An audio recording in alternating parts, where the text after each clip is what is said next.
राजस्थान में मुख्यमंत्री अशोक गहलोत सरकार ने अपने बजट में जनता के लिए कई बड़े ऐलान किए हैं, जिनमें पेंशन से लेकर महिलाओं को फोन देने तक शामिल है। जो मनरेगा यूपीए सरकार के समय शुरू हुई थी, उसमें 100 दिन की रोजगार की गारंटी है। डिमांड थी लोगों की कि इसको बढ़ाया जाए, लेकिन केंद्र की सरकार ने नहीं बढ़ाया। राजस्थान सरकार ने बजट में घोषणा करके एक फैसला लिया है कि इसको हम 125 दिन करेंगे।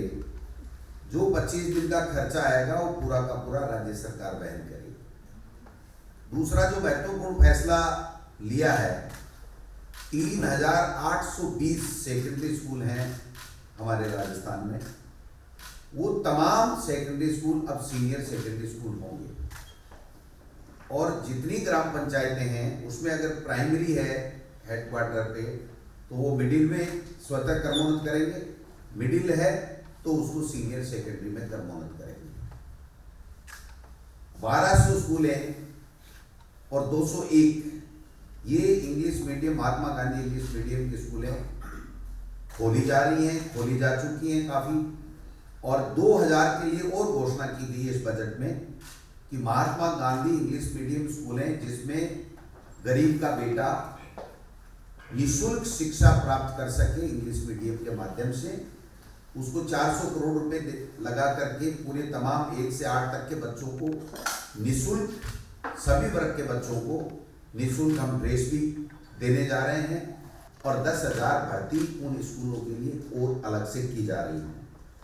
36 कन्या महाविद्यालय इसी बजट में खोले गए हैं और 123 महाविद्यालय वहां पर इससे पहले वाले बजट में खोले जा चुके हैं। और जितनी भी सरकार में बालिकाएं स्कूल हैं महिला शिक्षा को बढ़ावा देने के लिए, उनमें वो एक स्टेप आगे प्रमोट हो जाएंगी, क्रमोन्नत हो जाएंगी। 5वीं की है वो 8वीं सब हो जाएंगी, 8वीं की है वो सभी सीनियर में हो जाएंगी। तो चाहे कॉलेज एजुकेशन का मामला हो, चाहे स्कूल एजुकेशन का मामला हो, उनमें सब में गरीब का बेटा इंग्लिश मीडियम पढ़ सके और उसको सुविधाजनक शिक्षा के लिए मिल सके, ये फैसला किया गया।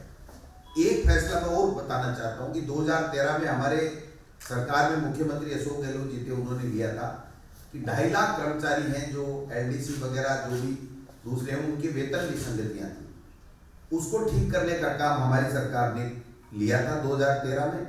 लेकिन बीजेपी की सरकार आते ही उसको 2017 में वापस ले लिया। दोबारा इस बजट में उन 2.5 लाख कर्मचारियों के लिए वेतन विसंगति का जो फैसला 2013 में लिया था उसको बहाल किया गया है। 1000 करोड़ रुपए का इस पे भार आएगा। एक कर्मचारी को लगभग 4,500 रुपए मिलेंगे। आप समझ सकते हैं कि इस पेंशन के साथ में, ओल्ड पेंशन स्कीम के साथ में कर्मचारियों के लिए ये फैसला भी लिया गया है।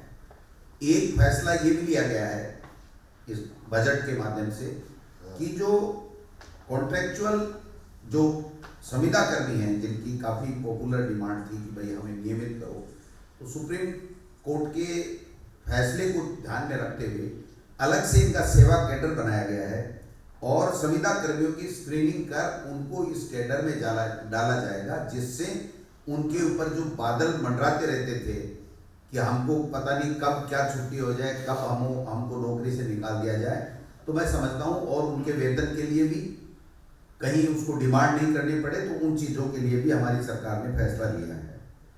मैं 1,33,000 महिलाओं को स्मार्टफोन देने का फैसला भी लिया है, जिससे उनको पूरी सरकार की योजनाओं के माध्यम से उनको जोड़ा जा सके, उनको लाभ मिल सके, ये फैसला भी लिया गया है। एक मुख्यमंत्री चिरंजीवी योजना जो 5 लाख रुपए तक एक परिवार, हर परिवार बीमित था, इसका फैसला पिछले बजट में किया गया था। इसका दायरा बढ़ा करके इस 5 लाख के बजाय 10 लाख कर दिया गया और 10 लाख के साथ में उसको जो रजिस्टर्ड है मुख्यमंत्री चिरंजीवी योजना में, उनको 5 लाख रुपए दुर्घटना बीमा योजना, अगर वो दुर्घटना में अगर कहीं दुर्घटनाग्रस्त हो गया और उसकी डेथ हो गई तो उसको 5 लाख रुपए तक का बीमा मिलेगा।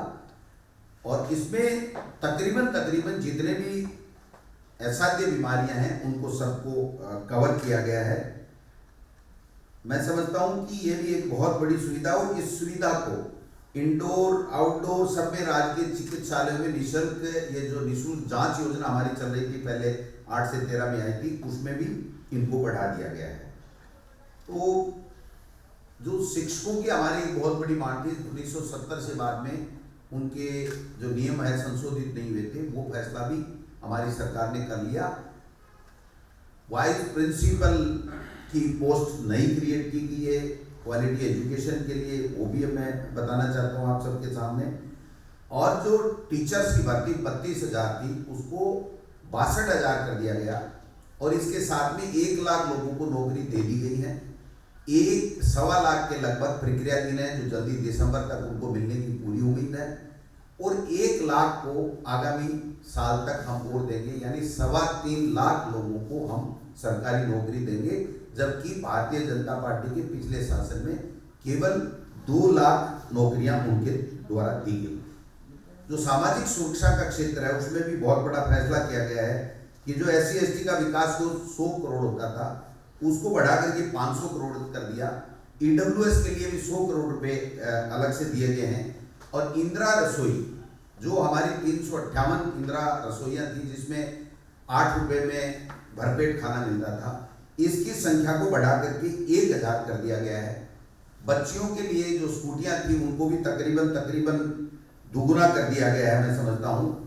और 5 करोड़ रुपए MP का कोटा होता था, आज 2 साल तो दिया नहीं, अभी 2 करोड़ रुपए भारत सरकार ने वापस चालू किया है। हमारे यहाँ 5 करोड़ रुपए विधायक कोष है, जो राजस्थान में विकास कर सके, और 10 करोड़ रुपए रोड के लिए, केवल रोड के लिए, रिन्यूअल और नई मिसिंग लिंक के लिए इस बजट में प्रत्येक विधानसभा क्षेत्र में खर्च करने का किया गया है। पर्यटन को उद्योग का दर्जा दिया गया है और काफी ऐसे फैसले हैं पत्रकारों के लिए जो अधिस्वीकृत नहीं थे। हमने कहा था जो अधिस्वीकृत है उनको अगर कोविड में मौत होगी तो उनको 50 लाख रुपए मिलेंगे, लेकिन अब राजस्थान सरकार ने फैसला कर लिया कि गैर अधिकृत पत्रकार भी अगर कोई कोविड में मौत हो गई तो उसको हम लोग 50 लाख रुपए देंगे। अन्य भी सुविधाएं हैं, उनका भी मैं करूंगा। एक कृषि बजट बहुत ही अलग, जो डिमांड थी किसानों की वर्षों से थी, भारत सरकार में भी डिमांड चल रही थी, लेकिन वो पूरा नहीं कर पाए। हमारी सरकार ने, मुख्यमंत्री जी ने कृषि बजट भी अलग से दे करके, जो मुख्यमंत्री कृषक साथी योजना की राशि थी 2,000, उसको बढ़ा करके 5,000 कर दिया। और जो सौर ऊर्जा है उसके ऊपर 60% की सब्सिडी हमारी सरकार ने की है। मैं समझता हूं कि ये जो 1 लाख किसानों को सोलर पंप के लिए 60% अनुदान होंगे, इसमें 500 करोड़ रुपए और SC ST वर्ग के लिए 45,000 रुपए का अतिरिक्त अनुदान भी इसमें हमारी सरकार ने करने का फैसला बजट घोषणा के अंदर लिया है। जो कृषि कनेक्शन 2012 तक ही अब तक मिल पाए थे, उसमें आज तक ये लगभग 3,38,000 के कनेक्शन पेंडिंग है। उनकी पेंडिंग आगामी हमारे समय में उनको 0 पेंडेंसी की जाएगी, यानी 3,38,000 लोगों को विद्युत कनेक्शन किसानों को मिलेंगे, जिसमें 6700 करोड़ रुपए व्यय आएगा। तो मैं समझता हूं कि बाकी दुग्ध व्यवसाय को बढ़ावा देने के लिए पहले मुख्यमंत्री ने तब 2 रुपए का अनुदान दिया था, अभी उसको बढ़ा करके 5 रुपया कर दिया गया है। तो किसानों के लिए भी बहुत अच्छा बजट, अलग से बजट, उनकी समृद्धि के लिए। एक तरफ केंद्र की सरकार ने 15 महीने तक कैसे किसानों को खून के आंसू रुलाए, वो आप सबके सामने है।